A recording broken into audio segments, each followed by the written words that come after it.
guys, welcome back to another video. This time, I want to discuss something that a lot of people are still kind of split on, especially after last year's Halloween movie, and that is rebooting timelines. Now, some timelines tend to carry a lot of baggage with them. I know you guys have heard me say this excessively in the streams, but there are points in times in a movie, or franchise rather, where it becomes necessary to reboot a timeline. Now, rebooting a timeline as opposed to rebooting an entire franchise are two completely different things. While rebooting a franchise completely hits the reset button on the entire thing, rewriting its history, its lore, everything.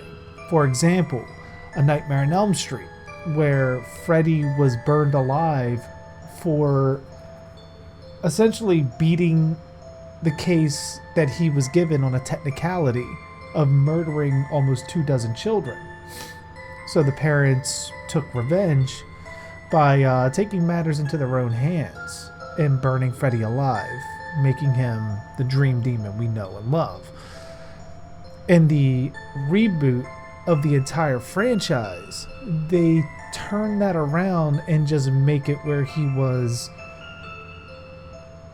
basically a child molester. Like, he might have been a molester in the original one, it is heavily implied, but the child murdering is what got him killed. Here, they change things a bit. They don't have him as a child murderer, at least not outright. I mean, it's implied that he was in the process of creating a glove and was hurting the kids that he was molesting, but he never killed any of them. Or at least they never said that he did. There was no reports or anything of missing kids. So it kind of twists his original origin to not being as bad. I mean, it's still completely evil what he did to the kids, but there is a line that can be drawn between child molester and child murderer. And I think the distinction kind of gives us a different viewpoint as into the Freddy Krueger character. Now, when you reboot a timeline, like Blumhouse did with Halloween, you still keep the original lore from the original movie and that original character that happened in that movie that spawned the franchise in the first place. And you just create a branched timeline. Like, you still have the other timelines, but now you have this new timeline that is more of a streamlined kind of branch that they're going with, that essentially takes everything that works from the other timelines and builds it into their own narrative.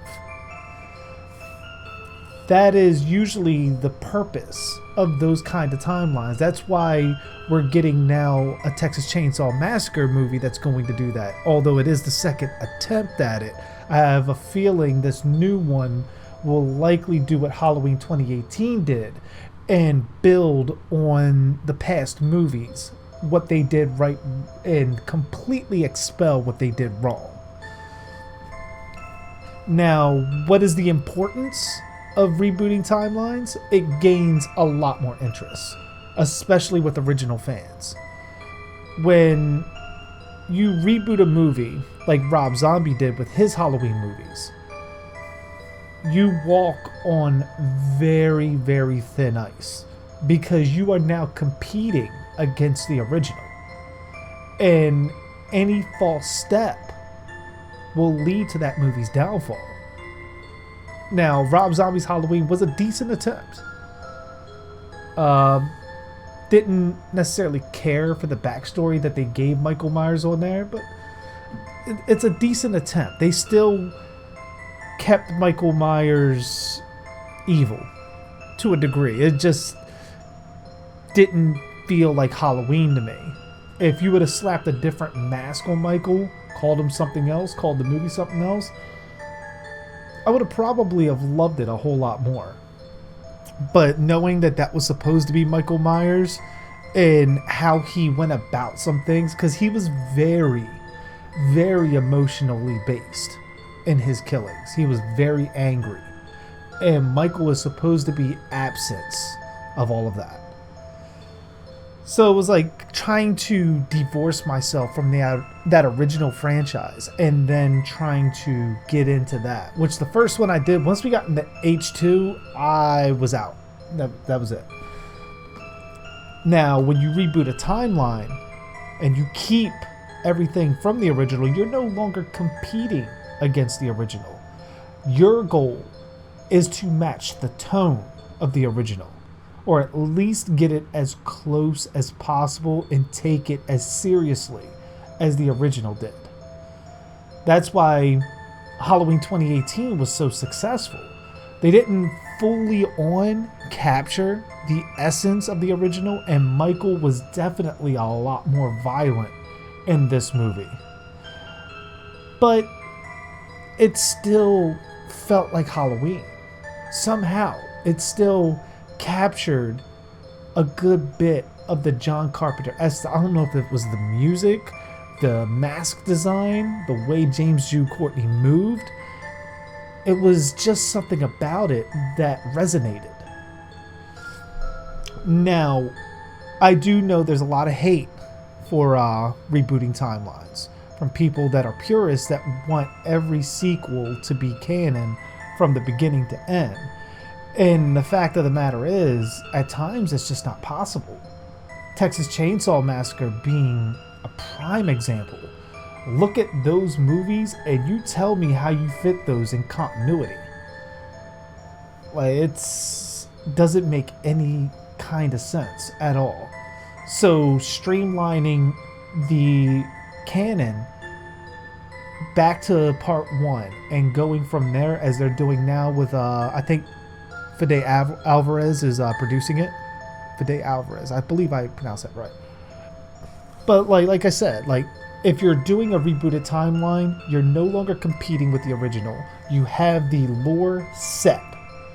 The origins are set. So if they did something like Friday the 13th, like if they brought that all the way back to part 1, rebooted the timeline, essentially you can bring Jason back in at any point in time, especially as undead. You don't have to go the Baghead route anymore because everybody knows Jason is undead. So pretty much you can bring him back, or even as Ghost Jason, you can bring him back as that. The hockey mask you would have to reintroduce because that is iconic, but it does give you options that you could even bring back Alice Hardy and give her a proper send-off in the series. Now, the caveat to that is that you do get rid of a lot of characters. You get rid of Tina Shepard, the telekinetic from part 7. You get rid of Tommy Jarvis. You get rid of Jenny Field. You get rid of Chris Higgins. You get rid of every single character before part 1. So there is some give and take, and fans are likely not going to be happy with that.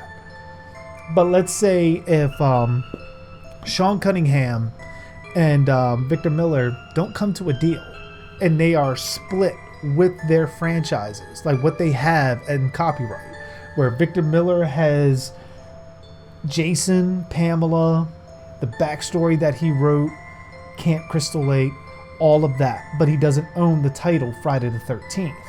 And then you have Sean Cunningham, who does own the title Friday the 13th. And I believe it's supposed to be the character design of Jason he owns. So while Sean can move forward with the overall image and the Friday the 13th name, he doesn't ever have to call the killer Jason. Now, the big thing with that is he can't use Camp Crystal Lake. He would have to call the camp something else, and they would never be able to really allude to his backstory. While Victor can use all of that, but he can't use adult Jason. So then it comes into a point that Victor can actually carry on from Friday the 13th Part 1, call his movie something else, bring back Alice Hardy, and go from there with an entirely new rebooted timeline. And unfortunately, Jason would never be the killer. But who knows? Maybe Victor Miller could create another iconic killer until something is worked out. And then can you imagine if Victor Miller builds all of this lore around Camp Crystal Lake, and then Sean and him come to an agreement, and then they're able to reintroduce Jason to an entirely new world in an entirely new timeline, and how many stories that would open up now rebooting that. You could even have characters return and be reintroduced for the first time. Like you can drop in a Tommy Jarvis under a completely different circumstance. You can drop in a Chris Higgins under a completely different circumstance. And the possibilities are endless, but it all spawns from that original movie. Now, when you look at the complete reboot of Friday the 13th, we just kind of graze over Pamela, and then we go right into Jason. The backstory is changed to where Jason was thought to have drowned. Pamela freaked out. She killed everybody that same night. There wasn't a slow burn of madness that went with Pamela to where she killed the 2 counselors responsible and then poisoned, set fires, sabotaged Camp Crystal Lake to make sure that it never opened again. And then finally, she couldn't take it. She knew the inevitable was the camp was going to be reopened and decided to slaughter everyone there as an act that would probably get the camp closed down for good. So it kind of just rushed things. And then Jason, now drowning in 1980 instead of 1957, takes purists out of it that know Jason's story for all time. It's like essentially like taking Dracula. We know the story of Dracula takes place in like the 1800s. I forget the exact date. But if you do an adaptation of Dracula, you reboot it and then you bring it into the 2000s, purists of the Dracula novel or movies are not going to take kindly to that because it's not the same story. It doesn't have the same feel, the same flavor that the original source material gave. You're just updating it so people now, mainstream people, not necessarily hardcore fans, but mainstream people watch it in hopes that they relate to it. And that shouldn't be the case. So in terms of rebooting timelines, I am for it. I hope that we see more of them because I find them super interesting in taking a lot of these characters back to their roots. But a lot of you guys that have been on my channel for a while, you know my feelings on it. But I want to hear your feelings on it. Let me know how you guys feel about rebooted timelines as opposed to full-on reboots. And while you're at it, feel free to like, share, and subscribe, as well as hitting the notification bell to be alerted whenever a new video was uploaded. And as always, I am JG Dark, and thanks for watching.